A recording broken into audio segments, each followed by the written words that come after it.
글로벌 시장 흐름이나 우리 시장 흐름을 봤을 때 뭐 계속 조정 장세, 종목 장세가 나타나는데 계속 이렇게 가는 겁니까? 아니면 뭐 하반기에 장이 좀 있습니까? 뭐 시장의 섹터나 종목들이 특별하게 바뀌지는 않죠. 네. 그런데 이제 실적 시즌과 또 비실적 시즌 그리고 또 그 속에서 주가가 아무리 좋은 기업의 종목 부분이 주가가 많이 올라가면 또 부담이 밸류 부담이 그렇죠. 있잖아요. 네. 그러니까 또 일정 정도 쉬는 시간 이런 타이밍을 잘 이용을 해서 매매하는 게 바람직하고 거기에 이제 제가 이제 그 작년부터 계속해서 탈중국하라 이런 이야기를 많이 했고 또 이번 그 올해도 3월 23일일 겁니다. 3월 23일 날 나와서도 중국보다 미국과 연관된 공급망 관련주들 그 주식들을 매매하시는 맞아요. 게 좋고 거기서 이제 그때 말씀드렸었던 게 2차 전지 그리고 로봇, AI 이 현대오토모빌을 그때 말씀을 드렸었고 그다음에 이제 6월 19일 날 또 한번 제가 나와가지고 또 굳이 포스코피 최대 목표가가 얼마 정도 되느냐라는 거 물어보셨을 때 제가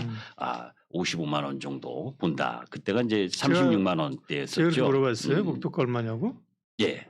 저 그래서 굳이 잘안 그래서 물어보는데. 55만 원 정도라고 했는데 올해 7월 26일 날 69만 3천 원까지 갔습니다. 네.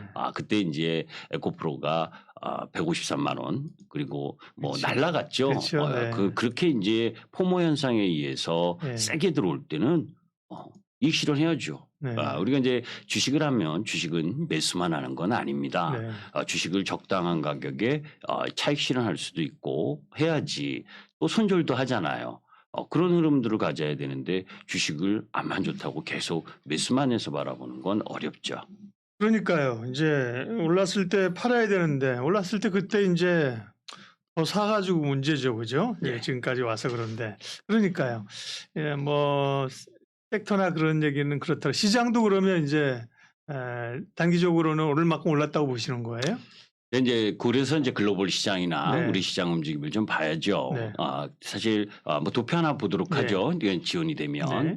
우리가 이제 주식을 할 때 애매할 때보다 확실할 때 힘주는 게 좋잖아요. 그렇죠. 제가 이제 고스톱 비교를 많이 하는데 네. 그죠? 패가 안 들어오면 그죠? 죽어야 되지 그렇죠. 않습니까? 예, 예. 그런데 항상 그 손실을 봤다고 열고를 하다 보면 당하게 되죠. 제대로 된 패가 들어왔고 제대로 된 흐름을 보여줄 때 뭐 쓰리고의 피박도 씌울 수 있는 수익을 극대화할 수 있는 부분인데 지금 이제 요 도표를 보는 부분이 지금 미국 시장도 그렇고 우리 시장도 그렇고 지금 조정과 반등을 반복하고 있는 상황입니다. 시장 지수가. 그러니까 코스피 지수 기준으로 보면 2,500포인트, 2,600포인트 내에서 오르락내리락만 하고 있고 네. 미국 시장은 지난번에도 말씀드린 것처럼 이 AI 핵심주인 엔비디아를 비롯해서 빅테크 7 관련주들 그게 이제 마이크로소프트, 테슬라, 애플 그리고 이 메타 뭐 이렇게 해서 7종목이 시장을 주도하고 있습니다.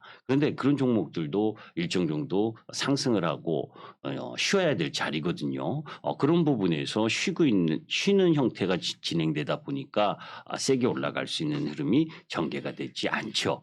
사실 이 부분이 가장 중요한데 미국 시장에서 엔비디아 뭐 엄청나게 오르는 건 알고 계시잖아요. 그리고 또 실적도 엄청나게 좋게 나왔고. 근데 지금 오른쪽 표를 보시면 나스닥의 이 아까 조금 전에 말씀드렸었던 빅테크 관련주들이 시가총액을 장악을 하고 있습니다. 그러니까 나스닥은 이렇게 상승폭이 큰데 다우지수나 또 일반 여타 산업군 부분은 그렇게 큰 힘을 발휘하지 못해요. 그게 이제 중간에 있는 특히 미국 주요 소비 관련주들이 주가가 다 안 좋거든요. 이건 이제 이 여러 가지 면에서 볼 필요가 있는데 요 부분을 한번 9월 달 부분을 한번 볼 필요가 있습니다.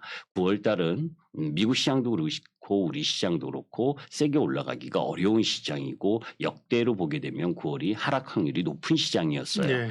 그런 부분들 속에서 미국 시장에 있어서 9월 말까지 합의되어야 되는 내년도 예산안 이 부분과 관련된 노이즈가 계속 나오고 있는 중이고 그리고 대법원이 학자금 이자 지원을 중단하면서 10월부터 영향권에 들어갑니다.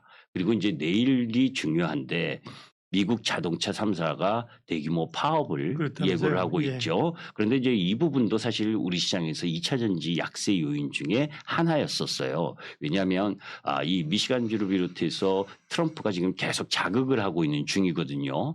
왜냐하면 이 내연기관차에서 전기차로 전환을 하게 되면 노동자 수가 줄어들게 됩니다. 전동화를 통해서. 그렇게 되고 또 이 배터리 우리 많이 진출하고 있잖아요. LG 엔솔부터 시작을 해서 IRA 보조금을 통한 진출을 했는데 사실 내연기관차에 종사하는 이 노동자들보다 이 배터리나 전기차에 근무하는 노동자들의 임금이 낮습니다. 그거를 지금 자꾸 똑같이 맞춰달라고 하는 거거든요. 그게 일의 그 흐름 부분이나 숙련도 이런 것들을 감안하지 않고 전동화 쪽으로 가게 되면 그래도 일이 경감이 되잖아요. 그러니까 차별적인 흐름이 진행돼야 되는데 그래서 그런 임금에 대한 부담 이런 부분들이 있고 거기다가 자꾸 트럼프가 이 노동자들의 표를 얻으려고 이 자극하는 흐름 부분들. 그래서 지금 이 리치몬드 북쪽의 부자들이라고 이 노래 가수가 이게 이제 인기가 있는데 누구예요? 이게 노래하는 이제 가수가. 제가 이제 이름을 잘 모릅니다. 저는 뭐 예. 연예인 이름을 잘 못 예. 외우니까 이 노동자 출신 가수인 올리버 앤슨이라고 하는데 네네. 이게 이제 복지 지출 비판을 하고 공화당 지지를 하는 흐름인데 리치몬드 북쪽의 부자들이라는 건 이제 워싱턴을 이야기하는 거거든요. 그러니까 빗대어서 지금 바이든 정권을 안 좋게 얘기하는 그런데 그게 지금 인기가 있다는 거죠. 그게 이제 방만한 재정에 대한 문제점을 지적하는 그런 부분이다. 그래서 전체적으로 보면 이게 만만치가 않아요. 내년 예산안 노이즈라든지 학자금 이자 지원 중단 뭐 이런 부분들 그런 부분들 속에서 지금 미국 시장에서 연체율이 증가하고 있거든요. 그리고 저축의 그런 부분들이 낮아졌고 그래서 가계와 개인들의 실질 구매력이 감소가 될 수 있다는 부분 이런 거는 이제 경기 민감주나 또 소비 관련주들에게는 영향이 있거든요. 그럼에도 불구하고 어제 미국 시장에서 소비자 물가 지수가 뭐 예상치 헤드라인 CPI는 3.6% 정도 예상을 했는데 3.7% 조금 올라왔지만 그래도 핵심 코어 CPI가 예상치에 부합했기 때문에 큰 문제는 아닌데 유가가 올라오고 있으니까 그 부분도 부담인 상황. 이런 여러 가지 부분들이 지금 진행되면서 미국 시장에 있어서 다소 주춤거리는 모습이고 또 거기에 뭐 우리가 알고 있듯이 지난주에 이 애플 아이폰에 대해서 중국의 공무원들 사용 금지. 그게 비단 애플뿐만이 아니라 애플은 중국 매출이 한 19% 정도 되거든요. 그런데 엔비디아는 21% 정도 되고 뭐 말로는 어제 중국에서 뭐 문서화하지 않았다. 뭐 이런 이야기를 하지만 공산당 말을 어떻게 믿습니까? 그죠? 우리나라도 뭐 한한령 한다고 뭐 하는 겁니까? 그렇죠. 그래서 네. 이제 이 미국 기업들 빅테크 기업들이 이런 상황 흐름이라면 더 치고 가기가 부담스럽잖아요. 그러니까 그동안 올라왔었던 부분에 대한 행보, 기간 조정이 필요한 부분에서 정치적인 사안 이런 부분들까지 감안하니까 힘들었고 그런 부분들을 이용해서 외국인들이 이 9월 사실 9월 28일부터 우리나라 6일 동안 연휴고 그리고 중국이 항저우 아시안 게임 하면서 또 국경절로 들어가서 또 장기간 연휴고 그러니까 이런 부분 속에서 쿼드러블 워칭데이인 이번 오늘까지 네. 그죠? 사실 6월 이후 만기 지나고 나서 현 선물을 계속 매도를 했고 매도를 하면서 이번 주에 월요일 화요일 보시면 여타 아시아 증시 일본이나 미국은 별로 크게 하락하지 않았는데 우리 시장만 세게 밀었거든요. 오늘은 좀 반등을 세게 했지만 그게 이제 자기네들이 선물 매도 구축한 부분 그것에 대한 이익 실현을 위해서 이번 주 좀 강하게 밀어붙인 거죠. 그래서 지수 흐름으로 봐서는 어제 오늘 저점이 나왔는데 이게 이제 세게 올라가기보다는 박스권 흐름으로 보여질 가능성이 높다라는 관점으로 지켜보시면서 지금은 단기적으로는 우리 시장에 있어서 주도 섹터 부분을 저점 분할 매수하는 흐름 부분이 좋고 그죠?